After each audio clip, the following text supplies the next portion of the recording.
when you really see like somebody from Philadelphia, they seeing like the signs and the Rocky and they got their Eagles jersey on or whatever, and they coming up to the store. So it take me back home for a second, and it takes them back home for a second. What advice would you give to somebody that's looking to get into the food business? I feel like in the food truck industry, it's so many opportunities to say yes, but when you know what you are, who you are, what you're worth, you can say no to a lot of things, and that just kind of just keep you on track. Wherever you feel like that is yours and unique to you, just do that and focus on that. Don't try to be like nobody else. And whatever, if you want to come here and do Philly cheesesteaks, and you feel like you got the best Philly cheesesteaks, go ahead and do it. And don't try to change your menu or nothing like that for other people. Like, do that and stick to it and have patience. Welcome to the XPLR.NASH Podcast. We are so glad that you're taking the time to listen to today's episode. Today, we are talking about Philadelphia compared to Nashville. We're talking about Philly cheesesteaks, and we're going to get into it with Z from It's a Philly Thing. Z, thank you so much for coming on the XPLR.NASH Podcast. It's a pleasure to have you here in the studio. I see that you're wearing a EO Nashville hat, so we're definitely going to be talking about that at some point today. So Z, how did you end up here in Nashville? So I ended up here in Nashville. I came here for college. So back in 2014, I ran track at TSU. And then after college, I kind of just stayed in Nashville. So Nashville grew on me. I hated Nashville at first. I used to complain to my parents like, hey. What did you hate about it at first? It's different from the South. I mean, from the North. It's different. The food, the people, the fast pace, it's just... the clothing, it's just everything was. And you grew up in Philly, right? Yeah. What part of Philly did you grow up in? I grew up in Albany, so it's kind of like North Philly. Yeah. So it was just like a culture shock to come to Nashville. Mm-hmm. So, but it grew on me though. Like, people were friendly down here. I mean, the first time, my first day on campus, somebody offered me a ride to the gas station. I was like, I've never had somebody offer me a ride. Yeah. So I was like, okay, being back home, people ain't gonna give you no ride, let alone speak sometimes. Yeah. So you moved here for TSU to run track, and what did you major in? So I majored in mass communication and I minored in like entrepreneurship. Okay. So where was the desire to start your own business? My parents and my grandparents. What did they do, or how did they inspire you? So my whole family, I come from a family of entrepreneurs. So just growing up, I always like mimic them and kind of watch them and kind of seeing like, okay, what is it that. Let me try to find my own niche in my own lane. So I was just always trying stuff growing up.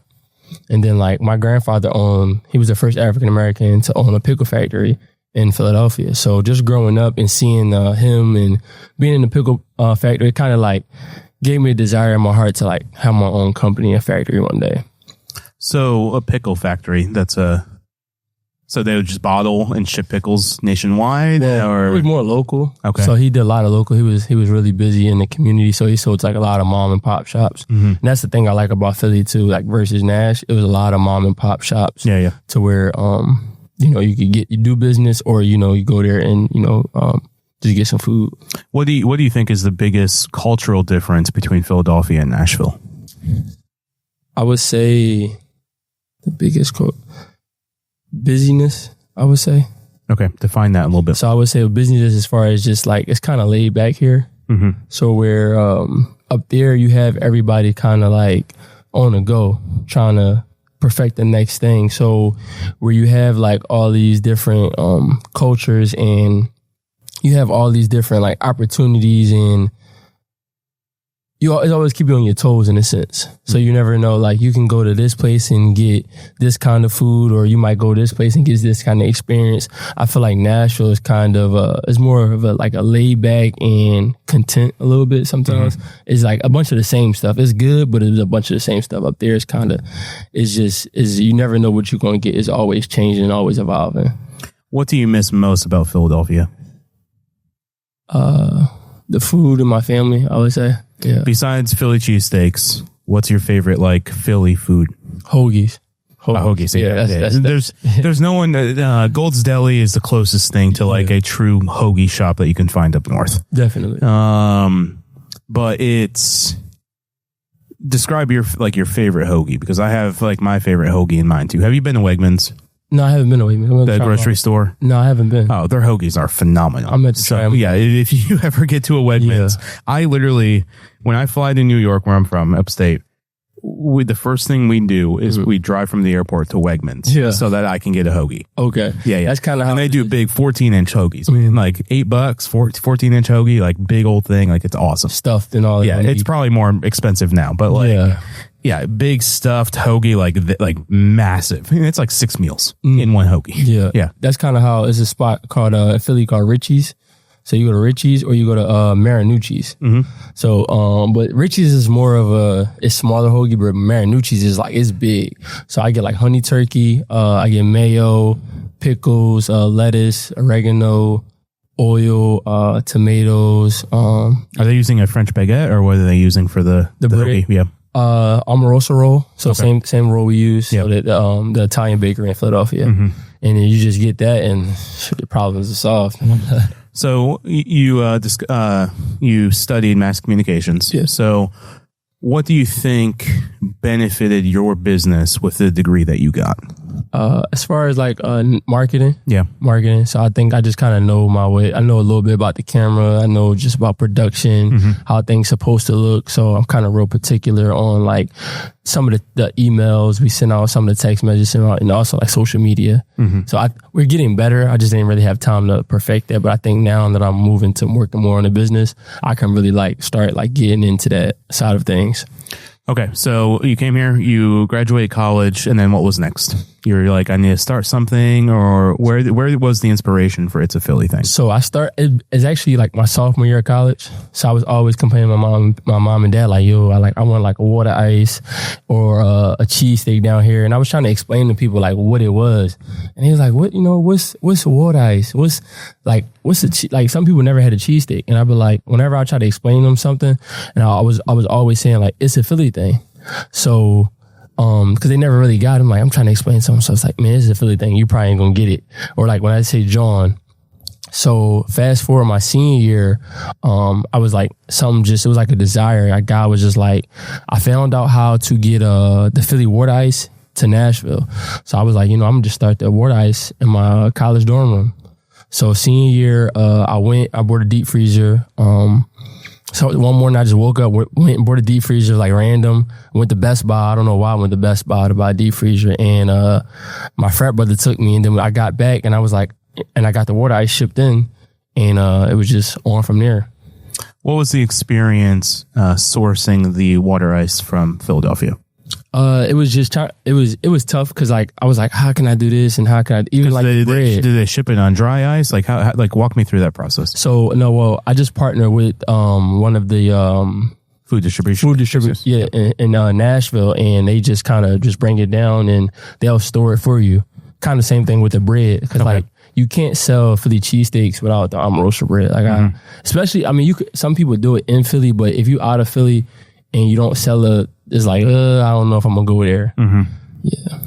Okay, so you started selling the water ice, and then what was the timeline after your senior year to start making the Philly cheesesteaks? So after my senior year, I went back home. I got a food trailer. I tried to get a food truck, but I was like, I didn't know food trucks cost that much. So we went and got a food trailer. My dad helped me build it. My dad and my stepdad, they helped me build the food trailer back in Philly. So the whole summer I was home, Uber, lifting, working a job.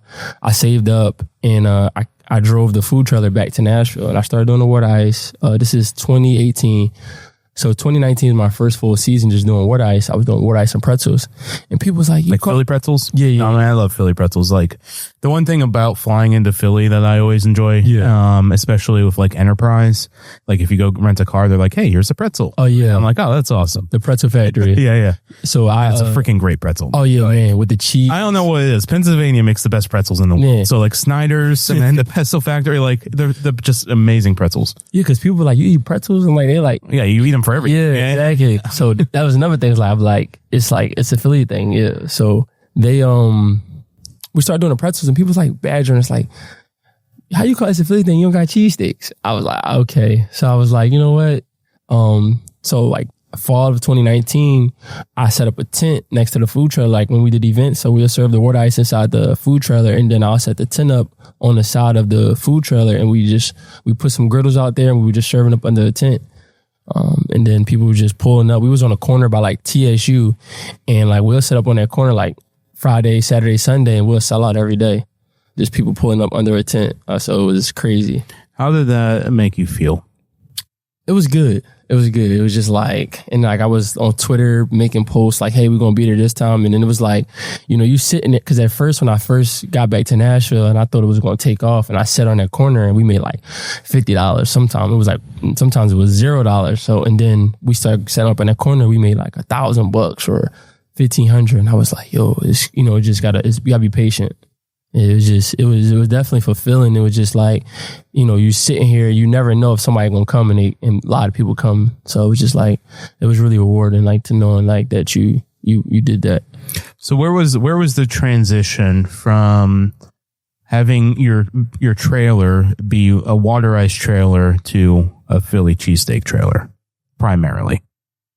So I would say that 2019 fall. Okay. And then, because it was like you were doing it for football games and all that stuff too, like for the tailgates down there. And yeah, we did the NFL draft. We set up over there. So after the NFL draft, I was like, you know, I need to find me, because like that whole 2019 season, we were like pulling up the spots. We'll set the food trailer up, and then we'll set the tent up next to, and it was just a lot of work. So I'm like, y'all got to find like a permanent spot. So I was telling like people like, yo, look out for a spot for me. So one of my friends, he was like, yo, it's a spot in Bellevue. Check it out. So I went and I called him, and they wasn't even trying to sell it at first. So I was calling him. He was like, hey, man, no, we already got a buyer. So I'm like, you know, I'm just going to keep trying. So I called him back like that fall. He was like, no, we got a buyer. And then I called him back. I did December. He's like, man, we don't have a buyer anymore. Like, just offer me something.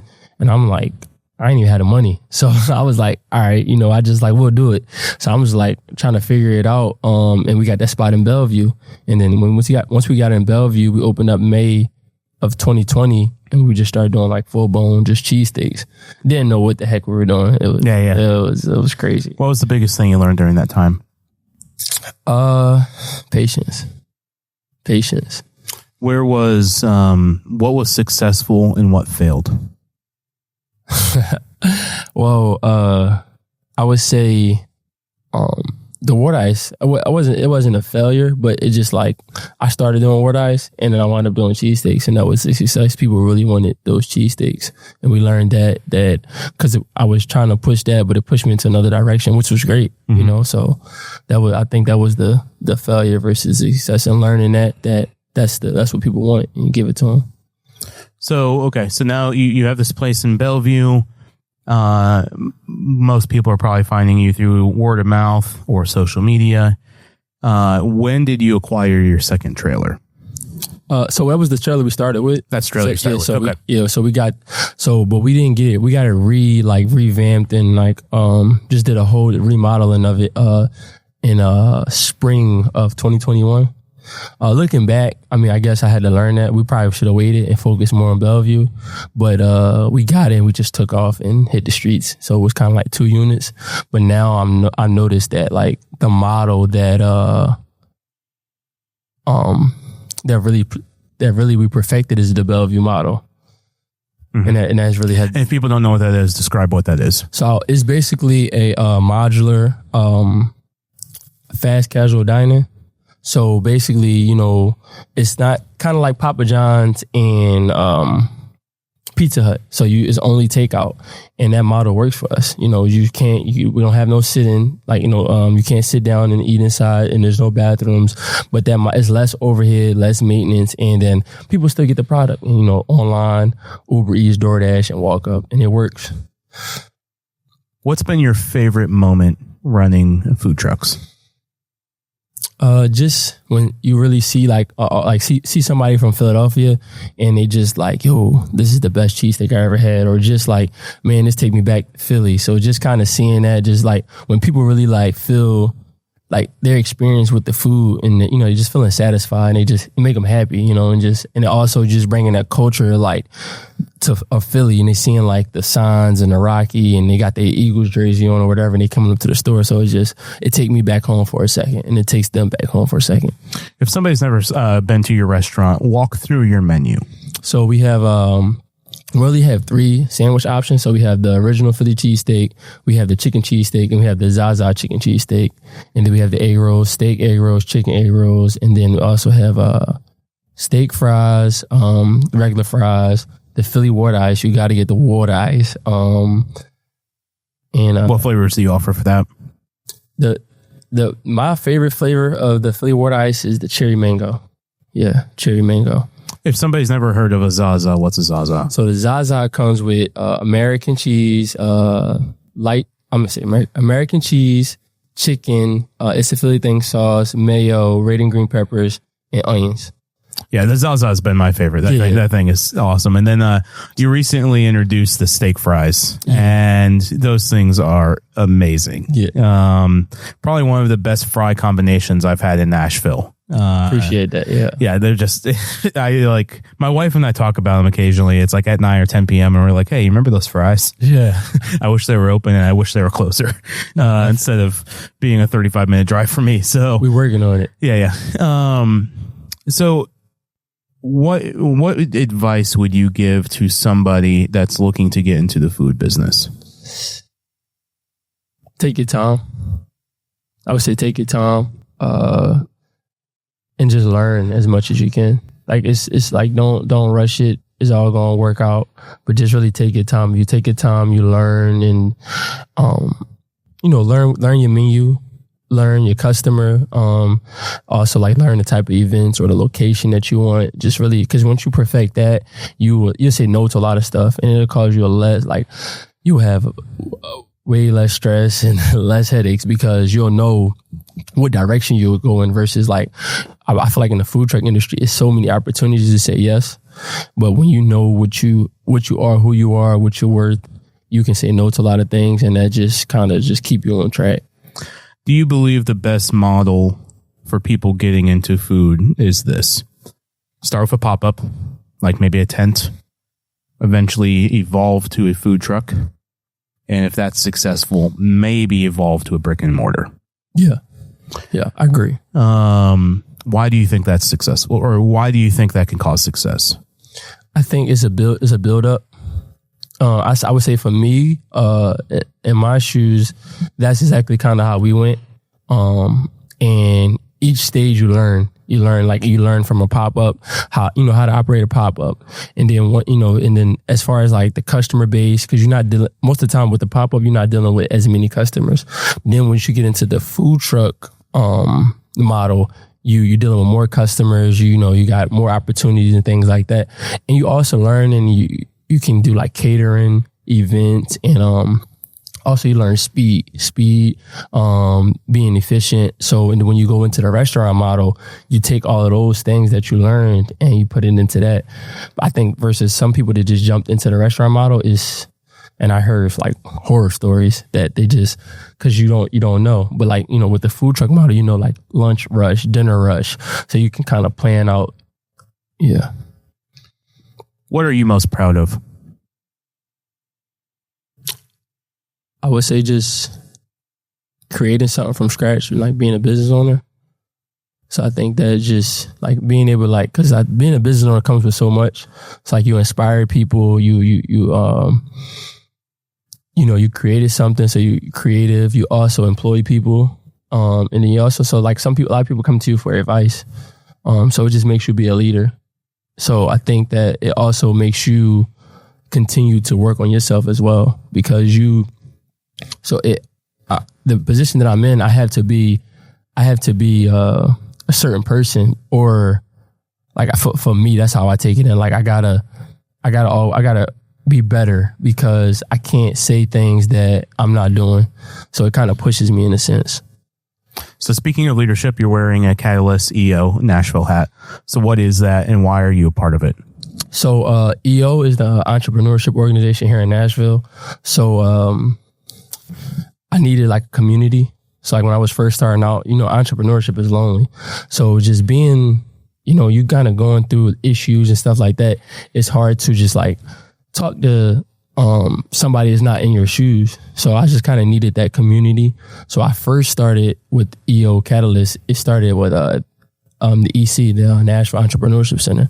So I went there, I took some classes, and then this is like their big brother program. So I graduated from the Nashville Entrepreneurship Center, and then I went to EO Catalyst. So EO Catalyst is, I think business revenues is probably from like 250 to 350,000, and once you in that, you kind of just around the same people in the same type of situation you're in.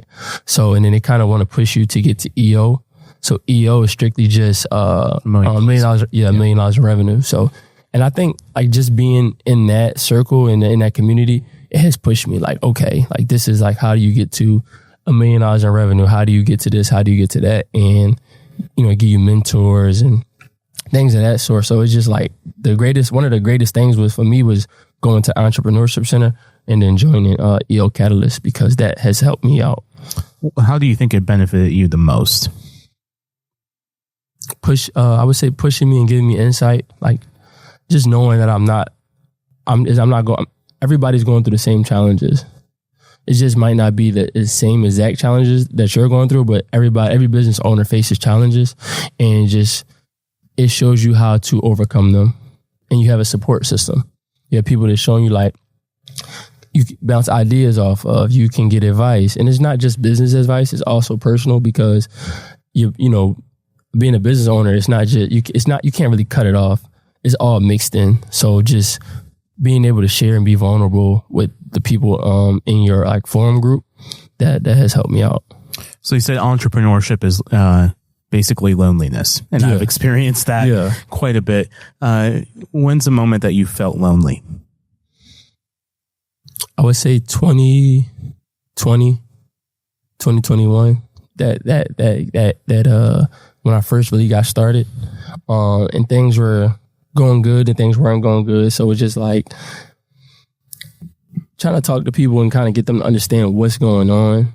And some people are like, oh, I get it. Or, so it's just really, you just kind of keeping it bottled up to yourself. And I'm like, yo, this is not, or just like, I know it's so much more I could be doing, and there's nobody that I can really have community with. So I was just like, I got to find some people. What type of systems would you say has benefited your business?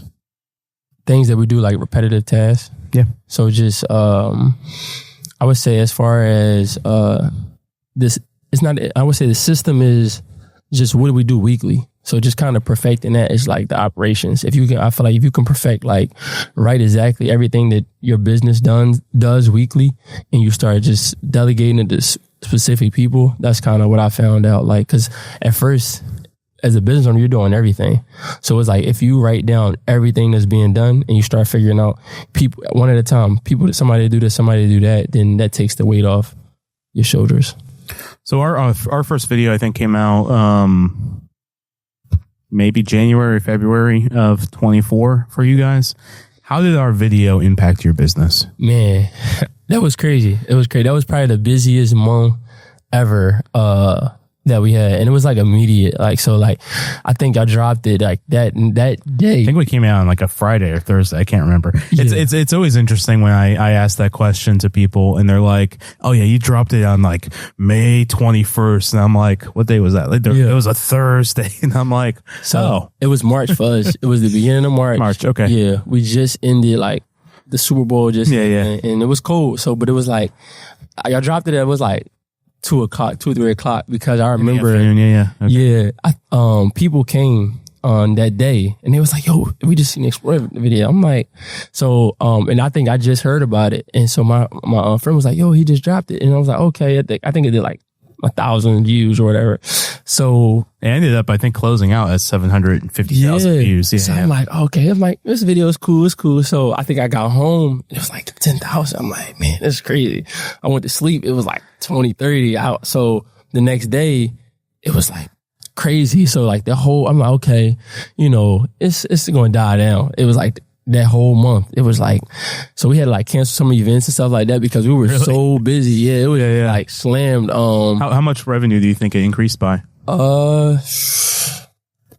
The typical average that we hear is about 30 to 38%. Yeah, I would say probably like 40%. Okay. Yeah. And then month over month. So like you have that increase for about 30 days, 35 days.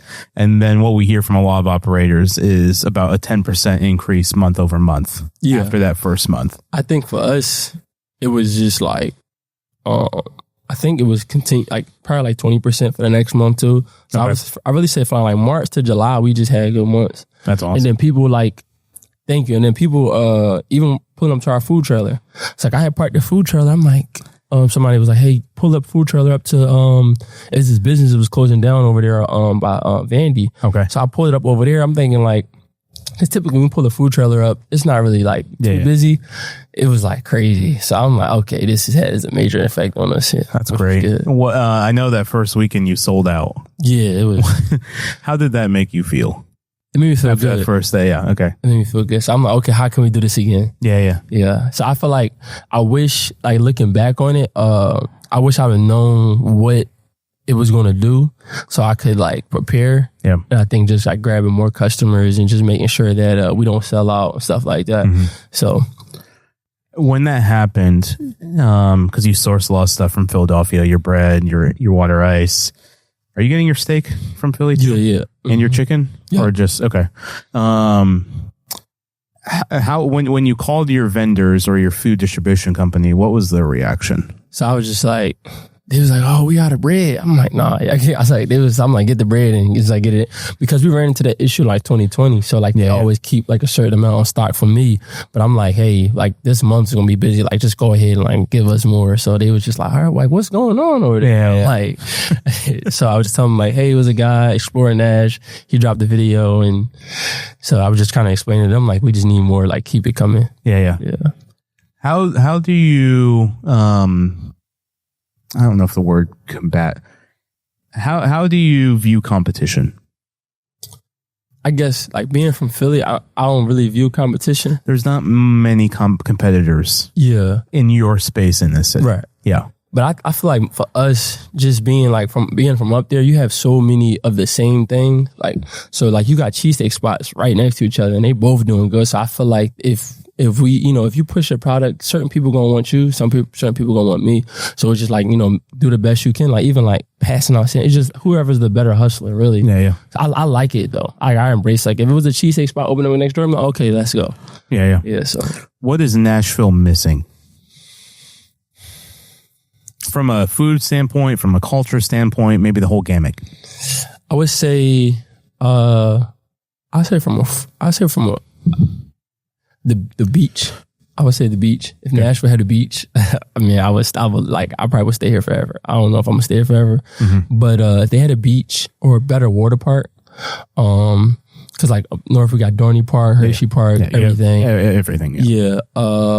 I would say breakfast sandwiches. And some spots that do it, but they don't do it like the bacon, egg, and cheese on the croissants. New York deli. Yeah. You should check this place out. It was probably the best breakfast sandwich I've had. It's an Urban Market in Franklin. Okay, I'm gonna check that. Fresh, daily made bread, like incredibly locally sourced, like meats and cheese. That thing was phenomenal. Yeah, and it looked like it was an English muffin, but it looked like sad, and you're like, I feel sad for that sandwich. But then you took a bite of it, and you're like, I feel sad that I even thought that this was a sad looking sandwich. Yeah. That thing is amazing. Where in Philly is like a really good breakfast sandwich? All over. So one place I go to is called like P&B's. That P&B's is an Alany, and then I go to it's really all over. It's all over. Yeah, I'm trying to So I would say the gas stations have great breakfast sandwiches. Yeah. It's like Wawa and Sheetz. Yeah. So we had like we call them corner stores, or we call them like poppy stores, and then we have just like delis. But like it's the thing I miss about that is like a lot of mom and pop. So when you're on the go, the thing about Nashville is like sometimes I'll be on the go and I don't want like Yeah. You don't want to wait 15 minutes. Well, just 10 minutes for a sandwich. I want like a mom and pop. Like I don't want to go to McDonald's or Chick-fil-A. I want something, because sometimes again like Franklin, but it's like how often am I in Franklin? So if Nashville, somebody in Nashville was to make like 3-4 different like fast breakfast spots, they'd kill it. It'd probably be, like if it was a couple Wawas or something like that here. Oh, Wawa's coming. Yeah. Like, aggressively coming. Yeah. So if they had like 3 of them across the city, because that's like what we know too. I mean, it's not a mom and pop, but you can still go does there. The job. Yeah, exactly. If you had to do another business besides restaurants, what would you do? Another business or food trucks? Movies. Like producing and like writing movies and just also like leadership development. Okay. Yeah. Movies are great. I've seen everything. Yeah, Nashville is... I wish more things were filmed here. It's interesting driving around recently and you see all the TV production crews for Nashville 911. Yeah. And I'm like, this should be happening with movies. Like, there should be more movies filmed here. I think it's coming. Yeah. I think it's coming. Nashville's growing. Like, I never seen no city grow in the way Nashville has grown. Mm-hmm. Yeah. Besides the breakfast sandwiches, what's a food concept that the city needs? Turkey. I mean, I went to Texas. Have you heard of Turkey Leg Hut? No. So it was a spot in Texas. Strictly like turkey leg? Turkey leg, and they do it on like a bed of rice, and they do like Alfredo sauce. That sounds awesome. Man, so they were making a killing. Like, and it's so, like, you eat half now and then half later. Yeah. And they do like different. Really, the only time I get turkey leg is during the state fair or like these like little festival things. So they took it to the a next level. They were seasoning it, and they put the garlic parmesan and was it like a rotisserie turkey? Nah, just like the big turkey leg. Yeah, like fried aluminum. No, it's not fried. Okay. It's that's like baked. Yeah, well, they smoking it. Okay. Yeah. So and they come in like a tin foil like that, and then just put any different like topping you want on there as far as like pasta. It's kind of sounds like smoking chicken. Have you had smoking chicken? I haven't had. So they have a Clarksville location, and then they have a 5th and Broadway location, but it's rotisserie chickens. And I think they have like 10 different sauces that you can do, and you can get it on like a bed of mac and cheese or lettuce. Like, that sounds like that, but turkey legs. Yeah, that's great. Yeah, they were killing it. They were like they were so busy. They just shut down like last year or something like that. Okay. But it has some, like, I guess, internal issues going on. But I'm talking about, like, I went to Texas 3 times, and every time I went, it was like, the line is be crazy. Like, it was like all social media. Yeah. They was always like busy. Who are 2 of your other favorite food trucks in town? Food trucks. I would say Nashville Chicken and Waffles. Yeah. Frank, that's my guy. That chicken sandwich, to me, is better than Chick-fil-A. Is it a waffle sandwich? I don't know. No. It's a chicken sandwich. So he got his special made sauce, and he got the fried chicken tenders. And he put it on the sandwich. So they're in MTSU. Okay. He also has a food truck and food trailer. Okay. After that, I would say Van Swine. I don't think I've heard of that. He's not. Yeah. They're based out of Kentucky, but they do a lot of events here in What type of food is it? Well, I would say between him and Pepper Pot. They're my also favorite. So Van Swine, he does Caribbean tacos. Oh, yeah. So it's like I don't even eat pineapples, and he put the pineapple in there, and then it's crazy. Yeah. So, but it's like, so is it like pork belly and like stuff like that? No, it's like chicken, shrimp. So it's just more like Caribbean style. So it's just it's crazy. What would be your perfect itinerary in Nashville? As far as like just a day, like you had a day off and you're like, I have a budget of $400 just to spend in Nashville. Like, so I'll probably eat some food. So I'm gonna wake up. I'm gonna go to Crustaceans. Yeah, I'm gonna go to Crustaceans. I'm gonna get some food. I'll probably shoot over to Germantown Pub and get some food. I eat. Are you a fan of their wings? Yeah. Oh my God, I love their wings. I started doing the fish sandwich with the trifecta sauce. Mm-hmm. Oh, that trifecta sauce is amazing. The fish. It's one of the best. It's one of the best wing sauces in town. Yeah. And I'll probably go to Sedona Tap House. Where's that one? Sedona's in Germantown. Okay. So their pasta, it's called Devil's Pasta. Describe it. It's like mushrooms, it's shrimp. I get the chicken added, it's Alfredo sauce, red pepper, Yeah, that's pretty much it. Yeah, and then they give you like this little garlic bread. Mm-hmm. But it's like a fancy... That fish sandwich, though, of the Germantown pub, of that trifecta sauce, that sounds just epic. Is it a fried fish sandwich? Yeah, I eat that. Huh. Yeah, so I get that and I get the wings with it. I've eaten so.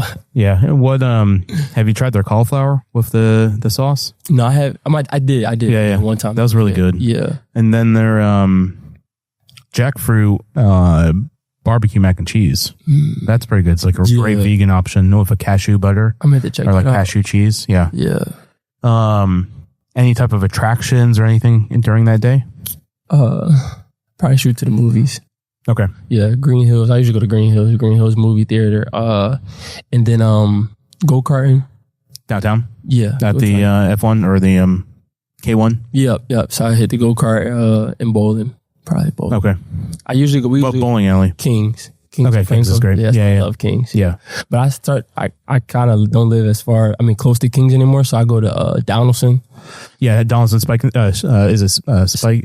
Yeah. Strike and Spare. Strike and Spare, yeah. That's cool. a great bowling alley. Yeah. Like, it's just like a vintage feel. I need to do a video on it because on Mondays and Tuesdays throughout the year, $10 unlimited bowling for the entire day. And you're just like, that would be a great way to spend a Monday. It's just to go bowl for a couple hours. Right.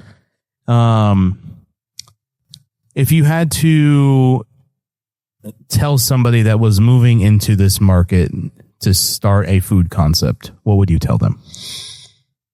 Again, I would say just study, and then don't be afraid of like if somebody else already has that concept, don't be afraid of somebody already had a concept. I would just say just study, and if you wherever you feel like that is yours and unique to you, just do that and focus on that. Don't try to be like nobody else and whatever. If you want to come here and do Philly cheesesteaks and you feel like you got the best Philly cheesesteaks, go ahead and do it.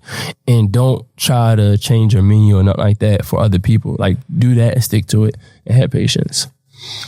Would you advise somebody to have a very small menu like yours? Oh, yes, definitely. Because the larger the menu, the more headaches. More headaches, more complicated, the longer it takes. It's just, because even with us, we used to have like a barbecue chicken and a buffalo.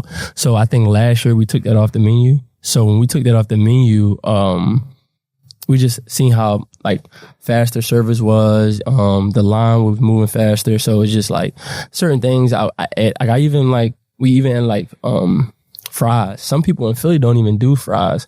Like they just like, I would say Jim's in Philly, Jim's and Max's, they don't even do fries. They just sell cheesesteaks and chicken cheesesteaks. Have you done a creation where you have your bread, you take a layer of meat, a layer of fries, a layer of meat, a layer of fries on your sandwich? No, sometimes I'll put the fries inside my sandwich, but I haven't done that. Yeah, I haven't done that. It's like a Pittsburgh type, sandwich. Oh my gosh, what's that place called? Primanti? Yeah, Primanti. Yeah. That place is awesome. The big old sandwiches with the fries. Yeah. We should try it sometime. Or stromboli. Oh, I love stromboli, man. There's nobody freaking in this town that makes a good stromboli. That's another thing. But I was supposed to partner with Pinky Ring.